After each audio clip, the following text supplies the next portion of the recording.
ولو جعلناه ملكا لجعلناه رجلا وللبسنا عليهم ما يلبسون ولقد استهزئ برسل من قبلك فعاقب الذين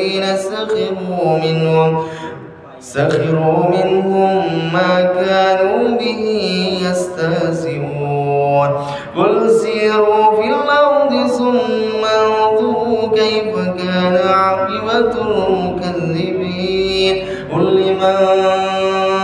لمن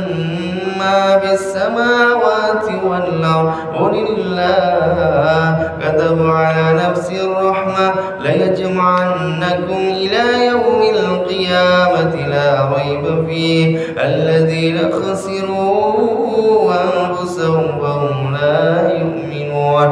وله ما سلك في الليل والنهار وهو السميع العليم